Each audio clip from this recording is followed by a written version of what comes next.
All right, it is time for another marathon video.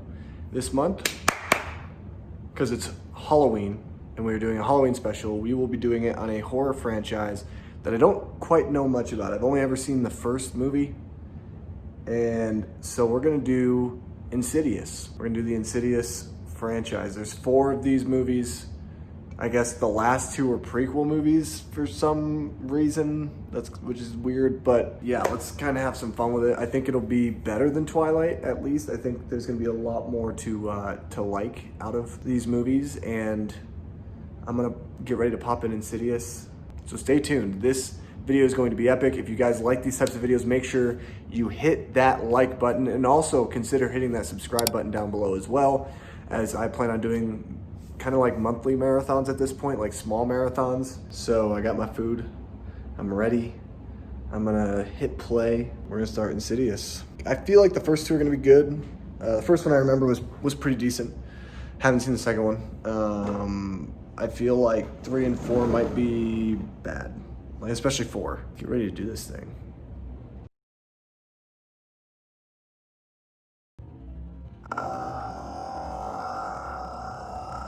What franchise should I do next, by the way, after this? I should probably ask that question. Like, what else would you guys like me to do for a future marathon video? Put your thoughts down below.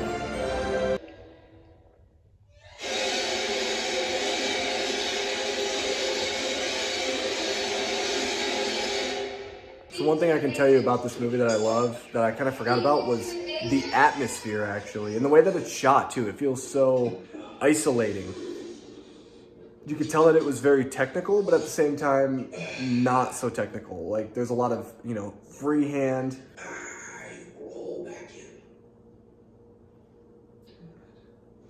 And I really like the cast as well. Also, something technical that I really like about this movie and admire is the lighting, actually. It's all natural light. Using natural light like this, it makes it almost real-like. Like, it wasn't a Hollywood production, that it wasn't something that was oversaturated with light and you could tell is fake, but it actually kind of looks genuine and authentic, which is very cool in a horror movie like this. Especially one that's directed by James Wan that has a cast like this. I mean, that's pretty awesome. Crazy thing is, it's been so long since I've seen this movie that I forgot how genius it is, actually. Like, James Wan really is a master of horror, because what he's able to do is he doesn't do the conventional jump scare. And I think that that's something that is very, very interesting. He kind of places something on screen that's just terrifying and has some pretty effective scares so far. I'm not gonna lie. I don't think it's nearly as good or as effective as something like The Babadook, which there are really no jump scares, because there are some jump scares in this movie, of course. But I think that it's still very effective in what it's able to do with those scares, and still make it feel like a small budget film. I'm so baffled by the atmosphere in this movie. I think the atmosphere is crafted perfectly. I think it's crafted better than the atmosphere of The Conjuring, if you ask me. This movie has great tension, great suspense. I'm very impressed, actually. I forgot how good this movie was. Like, I knew it was good, but like, it's a lot better than what I remembered, I guess I should say. It has been a while. Just kind of getting more and more surprised the more this movie keeps going. But I feel like the last 2 movies are gonna go off the rails completely. I gotta say, I totally understand Patrick Wilson's argument here. Like, I totally get it. I feel the exact same way. He is a good husband and he is trying his best, but like, at the same time, these people just kind of sound crazy. It's a big contrast to his character that he plays in The Conjuring. So it's kind of nice to see it. But yeah, like, I get his point. I get Rose Byrne's point too. So it's like the drama within the family actually works just as well as the horror does. Because there's some really, really good family trauma happening. Okay, so I just finished Insidious, directed by James Wan. I do remember the ending. I didn't know how it how everything led up to that point, but let me talk about this movie. This movie is actually very effective. It's very effective in its use of scares. There are moments where there are quite a bit of jump scares, especially towards the 3rd act, but I mean, a lot of the tension that the movie kind of sets up throughout the entire film kind of plays out perfectly. I think that the movie, again, feels very isolated. It feels almost like it's an authentic thing that's not really Hollywoodized. It's not actually shot in front of a camera, but the scope of this movie is very out there and very different. The whole astral projection that they kind of go for with this film is different. It's kind of weird, and it kind of takes you out of that whole realistic nature of what the film established in the first 2/3 of the movie. I think the movie has some very effective performances, especially from Patrick Wilson. Lin Shaye is great in this movie. Rose Byrne, I mean, it's got a great cast. It's a film that I hadn't watched in a long time, and I think when I watched it before, it was back in like 2011, 2012, and it was the first and only time I watched it, and this movie kind of surprised me a little bit more than I thought it was going to. But I think that what the movie's able to accomplish, how it's paranormal in a way, but yet not necessarily the way that we've seen in other paranormal films. The haunted house aspect of this movie kind of goes right on its head once you get to the midway point of the film, and I thought that was kind of cool that they kind of changed it up a bit. It's a film that I think is very good. I don't think it's one of the better horror films, because I do think that there are some weaknesses in this movie, especially the third act with all the jump scares and trying to kind of go bananas off of kind of what the movie was trying to do in the first 2/3. Overall, it's a really good film. I would probably give this a solid 9 out of 10. I think it's a really good horror film, especially for the spooky season. It's PG-13, so it's a movie that I think is appropriate for the younger generation to kind of build them up to other horror films like The Conjuring and Babadook. I'm gonna go take a break, and then I'm gonna start Insidious Chapter 2.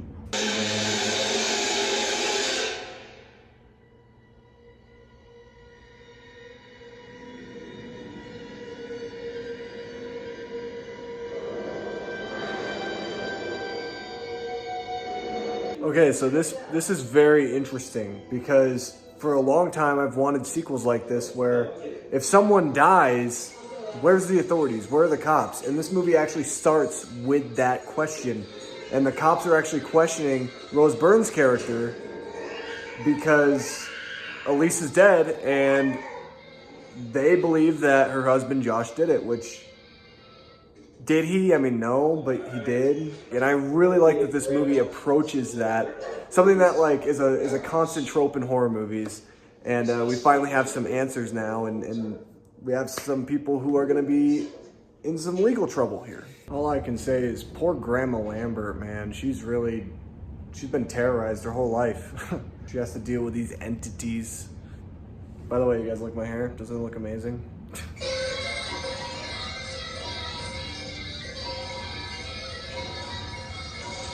This movie could sell you on its premise alone. A creepy, possessed, evil Patrick Wilson. I'm completely sold. So one thing I can say is that these ghosts suck, man. How dare you torment a baby? These ghosts suck. I hate them. So the old lady in black from the first movie is actually the old man Parker Kane. Kind of makes sense now. I mean, I guess it took him forever. Everything is way too well lit, though, in this movie, I will say, which is kind of a bummer. The atmosphere is missing from that first movie, which made that first movie way creepier than this movie. This movie is not nearly as effective or as scary, but I'm kind of looking forward to seeing how the third act is going to play out. This is really interesting. So they're harkening back to the first movie, and it flushes out as one complete story. And it makes a lot of sense with things that we saw in the past movie that were unexplained. Wow, this is getting actually really, really good. And my judgments about this movie before, I think, are over at this point. They have to be. Yeah, this is a really, really good scene. I'm loving this so far. It explains how the further connects to our reality. I'm very intrigued. This is actually really touching. This is like an Avengers moment. Elise shows up and casts out the demon. Hopefully on our way to someplace better.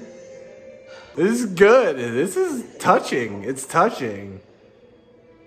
It's like a nice reveal. What are you doing here? Even though you knew it was inevitable that she was going to return, but... Wow, this is cool. This is really, really cool. Good job, Lee Winnell and James Wan. Way to go, way to go. Alright, so I just finished Insidious Chapter 2, and I gotta say, even though I was crucial about it in the beginning, I really liked it. That the second half of the movie is way better than the first half, especially the third act. There's some really nice emotional moments.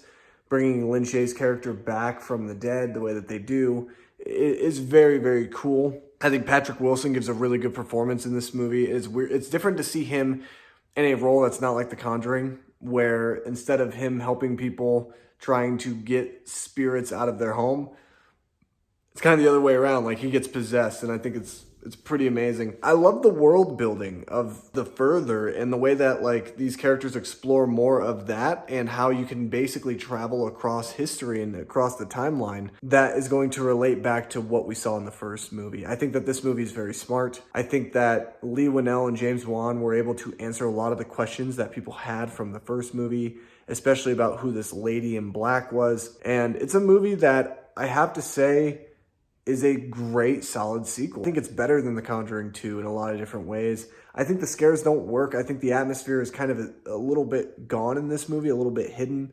But I do like the fact that this movie is truly something different, and it explains a lot of the phenomena that we saw in the first movie.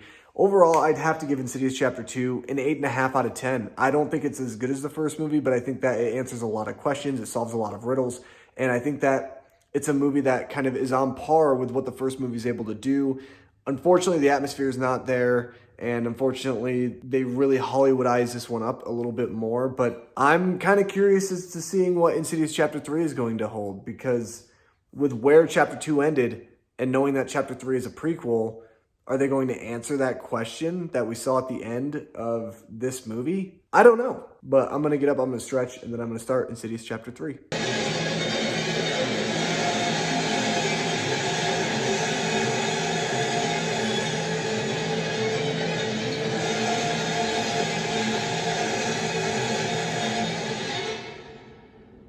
Alright, so if there's one thing I know already from Insidious Chapter 3 is that this teenage girl is an idiot. She goes to Lin Shaye's character, who is an expert in the paranormal. She tells her, hey, stop calling out to your dead mom because they can all hear you, you have to be careful. And what does she do? She decides to call out to her mom like an idiot at night. Like, what an idiot. A person who literally told you to not do that. Someone who knows this stuff firsthand, and you do it anyway. I feel no sympathy for this character already. So when the hauntings start, oh well, that's her fault. So she just got hit by a car, and wow, was that effective. I did not see that coming at all. That was actually a really, really good jump scare. Like a really good, that was effective. I didn't see that coming. That was really surprising. The problem with this movie is it's insanely predictable. Lin Shaye's character tracking down the demon in her house. You see the footprints and she's like following the footprints along. And then you just go, oh, he stopped. Oh, that's because he's on the ceiling. And then she pans up and boom, he's on the ceiling. So you remember how like the first two movies established certain rules?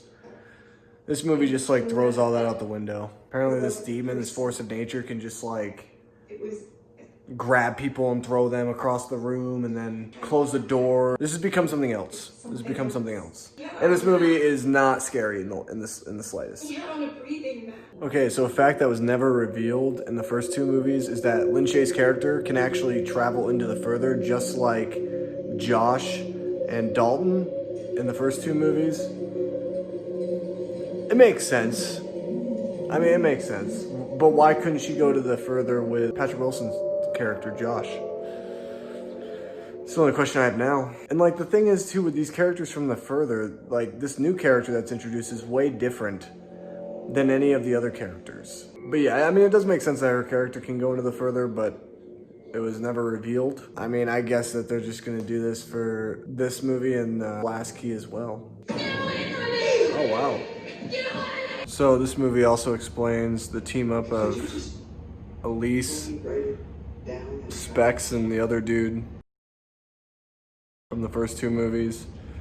And you find out like those two guys, they were like pranking people. They were literally just kind of doing it as a web show to get ratings and stuff. And now they're in it for the real haul. Even though this movie does not feel like the other two movies. It really does not it basically negates the rules of what we knew about these entities before. It's more like now like an Exorcist movie or like another possession film, where like the other two movies were way more than that. All right, so I just finished Insidious Chapter 3. I forgot what it's called for a second. They tie some things into the first movie about revelations that Elise knows that she's gonna die from the woman in the black wedding dress, which we find out is not really a woman. They saved the girl's life. But I think what's hilarious is the girl ends up beating the demon. He has a mask on his face because he can't breathe, and she just like takes the mask and yanks it off. I thought it was kind of funny. And then there's another scene where Elise basically tells the woman in black, I'm just gonna call her Woman in Black, even though it's gonna confuse you with the terrible movie starring Daniel Radcliffe that I don't like. She ends up telling the lady in black, she like pushes her and she's like, bring it. And I'm like, is this WWE? Like what happened? The sincerity of this franchise. This movie is not nearly as good as the first two. It's actually not really good. Leigh Whannell does a really good job directing. I think the writing is a little lacking in this film.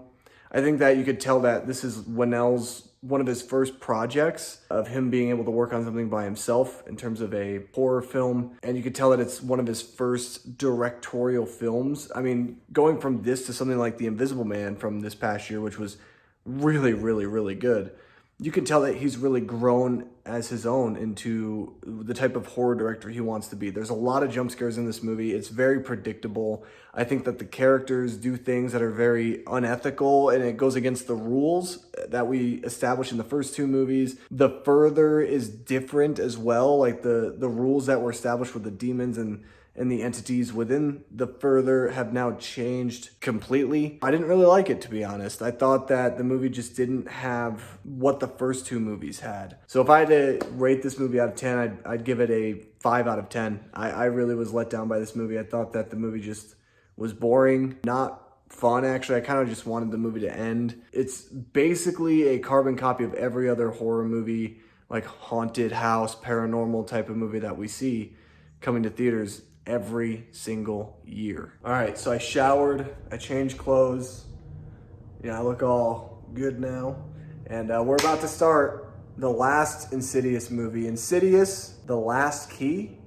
So it actually has a title this time instead of just chapter and number. What am I thinking about this movie going in? I think that this movie is going to be the worst of the franchise. I think it's going to be really, really bad. Those first two movies are really great. Last movie, not so much. And this movie I think is going to be worse. But let's do it.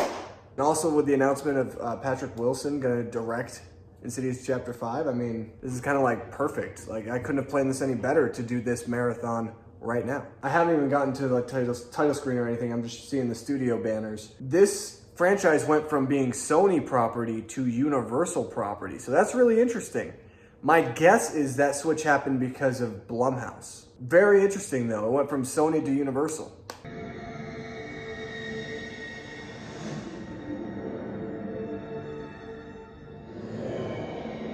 Prediction, I believe that this movie will be about a key. Some type of key. That's what I think. And it's gonna be the last key. I'm so stupid.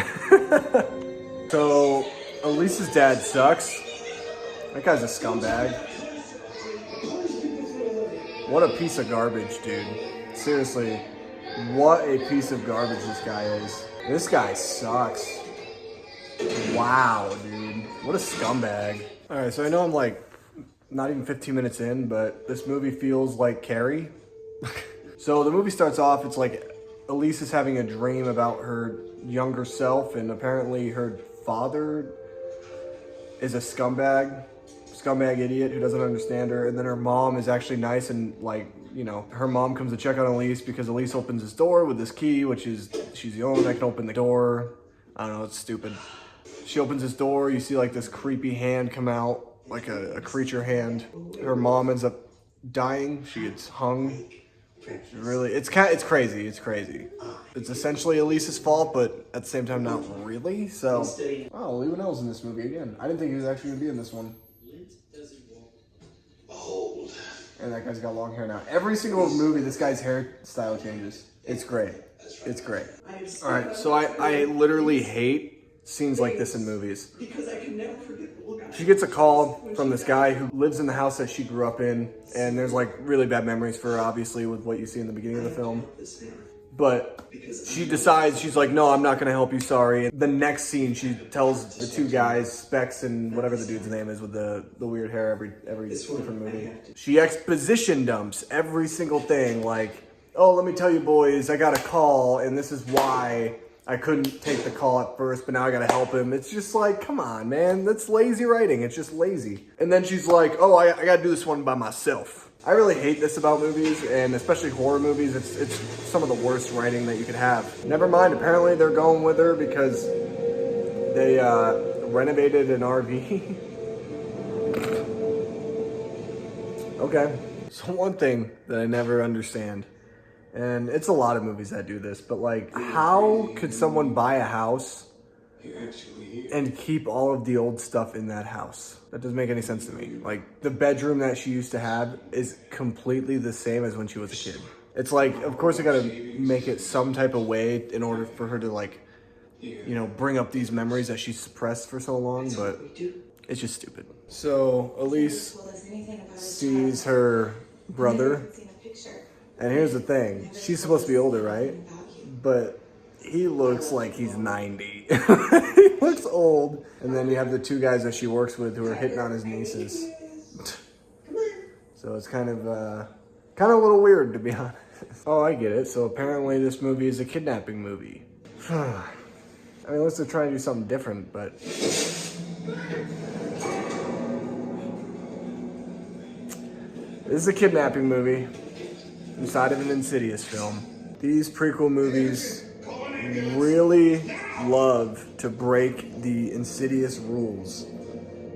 Like, what the first two movies did was completely different from the third and fourth movies, because it just feels like these movies kind of just like do whatever they want. Like, no more is this about the further. I mean, it's not about that anymore. It's more like every other horror movie. That's the problem. That's the problem with this film. That's the problem with these prequel Insidious films, okay? Stop with this bull crap of it's gotta be like every other horror film or every other haunted house movie. So Elise's niece has to go through the further because she apparently has the same gift that Elise has. I don't know. It's just lazy writing. And now she's gotta save the day. Woo! Yeah! Okay, so I finished the last Insidious film, Insidious: The Last Key. This movie tries to have some tie-ins to the first movie, things that we didn't get to see. Did it work? Not really, not for me. It's weird because this movie is a prequel to Insidious and Insidious Chapter 2, and Insidious Chapter 3 is a prequel to this movie. It's so confusing. The timeline is all over the place and kind of messed up. But I mean, I guess it runs in a circle if you think about it. The movie's very predictable. The ending is super predictable. I mean, the demon looks kind of like a joke. It's kind of funny how it goes from having practical horror because, yeah, there was like this idea of a demon, but yet the concept wasn't so out there and outlandish in the first two movies, whereas this one, it's just like Chapter 3 where they just have these weird, disgusting, demonic-looking creatures. It steers clear from the practicality of what the first two movies were able to do. All these movies were written by Leo and Elle. I think they got a little lazier as they went by. I think the first two movies are solid, they're concrete, and I think that they were trying to kind of like scavenge for different ideas based on how good the first two movies did at the box office. I like this movie less than Chapter 3, and Chapter 3 is a bad movie. This movie's worse. It's so predictable. The jump scares are modern jump scares. They're not effective at all. They are queued up by the elimination of music or sound. It's just a movie that, when you look at it on the surface, it is literally the same thing you see playing throughout the year, every single year. I mean, how many movies have we seen of this type of nature? Like 7, 8, 9, maybe even 10 movies a year that come out like this. To me, this movie just felt like a carbon copy of what we've seen before in other movies, and those other movies did it better. Elise, I think this character's been played out, and you could really kind of tell that they are just kind of picking at straws here. Overall, this movie is quite boring, and I found myself to not really enjoy the time I had while watching it. So I would give this movie a 4 out of 10. I really don't think that this movie is worth anybody's time, and it's definitely the weakest of all 4 Insidious films. I'll do a ranking real quick. It's very easy, guys. Number 4 is this one, Insidious The Last Key. Number 3, Insidious Chapter 3. Number 2, Insidious Chapter 2. And the best of the best, number 1, is Insidious. So I'm not going to do a ranking video because there's no point. It's not really out of order. It just really kind of goes, the longer this franchise goes, the worse it gets. Although those first 2 movies are really, really good. But anyway, guys, that is it for this marathon video. If you guys like these types of videos, make sure you hit that thumbs up button down below. Also, if you are new, consider hitting that subscribe button, becoming a part of this community. We love doing things like this. I love watching new franchises that I'm not quite familiar with, and we will definitely be doing another one for the month of November. So anyway, guys, thank you so much for watching. Thank you for this opportunity I've had to be able to talk about horror this month. It's been a lot of fun. By the way, in the comment section before I go, let me know what you guys think of the Insidious movies down below. Have you seen all of them? And if so, which ones do you like more than the others? I'm sure that our lists are probably going to be very, very similar. Anyway, guys, thank you so much for watching, and I'll see you guys in my next video. Peace.